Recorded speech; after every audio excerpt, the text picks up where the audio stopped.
Yo, what's good, Griffin13 here back in the day, and today, guys, we are here because there's a all-new car pack for Forza Motorsport 7 as well. There is a 2-car free car pack that came out along today, so if you guys don't necessarily want this car pack or anything like that, do not forget that you also do get 2 free cars from a different car pack that was launched today from the North American International Auto Show. I did a video on it, so if you guys want to know more about those cars, I will leave a link down in the description below.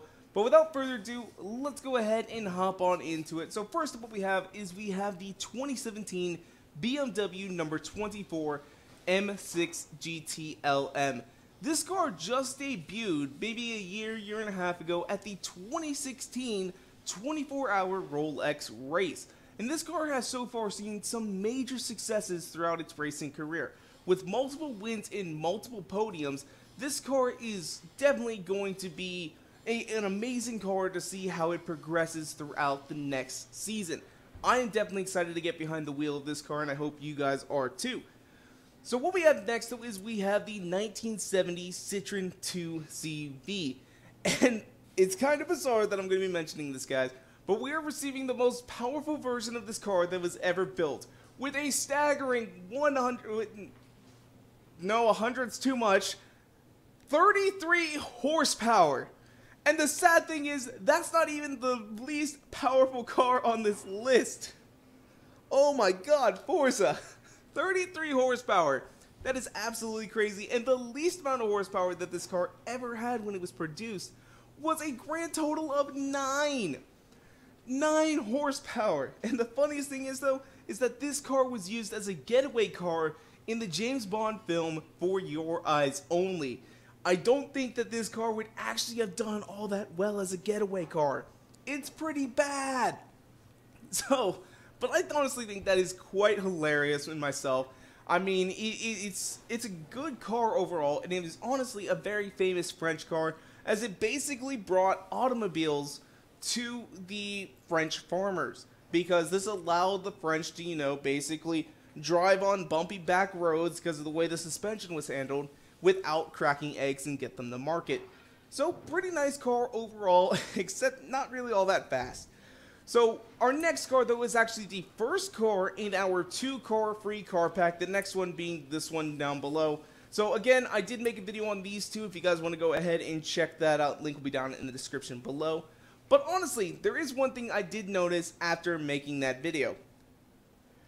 This car looks very much like the Ford Focus RS. Just look at this front end right here. Like, the top half of the front end just screams Focus RS to me.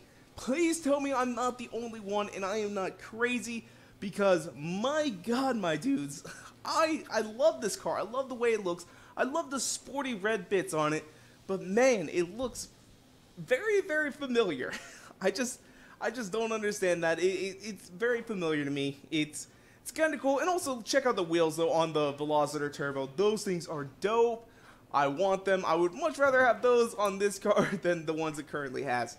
So what we have coming in at car number 3 for our main car pack, we have the 1997 Lotus Elise GT1.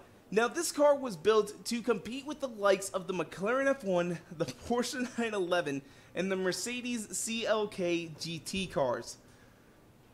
If you look at the power, it is definitely not competing with the McLaren F1.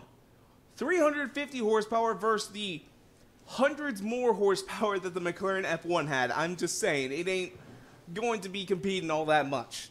So, but this car actually ended up keeping the original aluminum chassis from the Lotus Elise, but then ended up swapping the engine for a 3.5-liter twin-turbo V8 out of the Lotus Esprit. However, though, some teams didn't think that this was powerful enough, and ended up actually dropping a 6-liter Chevy V8 LT5 in it, because they, well, more power, more chance of winning.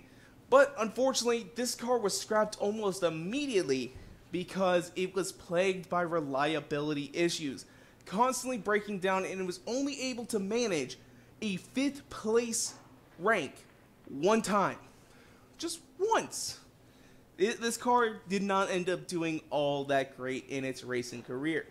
So coming in at number 4, we have the 1967 Nissan R380 Mark II. I'm going to call it Mark II. I don't know what's with the 2 deal there. I'm just going to say Mark II because it sounds better. Sounds cooler. I'm sure it's just R380. Although I was reading it was R381. I don't know. I don't know. But this car was also known as the Prince R380, but eventually Prince and Nissan ended up merging, and Nissan redesigned the whole car. So this car was originally built to actually compete against the Porsche 904s that were absolutely dominating the Japanese Grand Prix. And this car saw success and actually defeated Porsche 906s in the 1966 season. However, though, going into the 1967 season, this car was beat by the Porsche 906s by a margin of nearly 2 minutes, which is honestly astounding for the Porsche. Like, that is pretty damn good. Like, 2 minutes lead, that is amazing. That is amazing to think about. So, what Nissan ended up doing is ended up scrapping the car from racing, but they took the car to speed record tests and actually ended up setting quite a few land speed records with the car, which is pretty dope in and of itself. So coming in at number 5, what we have is we have the 1993 911 Turbo S Leichtbau. I really don't know how to pronounce that. If one of you guys speaks German, let me know how close I am to getting that. Leichtbau. Honestly, I should probably ask my friend who went to Germany for a couple of months, and she's almost fluent speaking in it, but I'm not right now. So, this car was the last rear-wheel drive 911 Turbo ever built. Although I'm not going to say ever built because I'm not entirely sure. But there were, after this, the 993 ended up switching to all-wheel drive. So this car was built strictly with lightness in mind. It is nearly 400 pounds lighter and has 20% more horsepower than the standard 911 turbos, which honestly makes this car an amazing accomplishment. And also, Leichtbau apparently means lightweight construction. So if you speak German, you probably already know that. And I'm probably mispronouncing a German word, and you guys are probably going to laugh at me for a long time. So, what we have coming in at number 6, we have the 1968 Subaru 360, which honestly I think is kind of cute. I mean, look at that thing.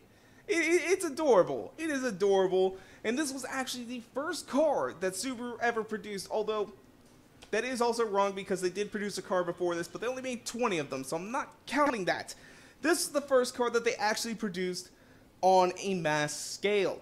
Producing nearly 400 of these cars, 10,000 of them ended up making it stateside as they were imported by Malcolm Bricklin, who is the founder of Subaru of America. And get this, guys, when he was advertising this car, he called it cheap and ugly. Like, he's like, hey, you want to buy this cheap and ugly car? Like, just think about that for a second. That's a great way to sell a car. In fact, people probably liked it a lot. Now, like I said, what about the Citroen 2CV not being the least powerful car on this list? Well, here you go. The 1968 Subaru 360 has a grand total of 25 horsepower. That is terrible. That is absolutely atrocious. I mean, I can't wait to see someone like put like a massive engine or just do like some crazy horsepower upgrades to this thing, because it is going to be hilarious to watch. And then finally what we have is we have the 1967 Volkswagen Type 3 1600L. Now in my clue thread guess, I had actually guessed it was going to be the fastback, but we got the 1600L, which ain't too bad. It's... Excuse me, guys. We got the 1600L, or the notchback as it was called, which ain't too bad itself. I kind of like this car. So, what is hilarious about this is that in 1967 they were doing a commercial for this car, and this was the whole point of the clue from the clue thread.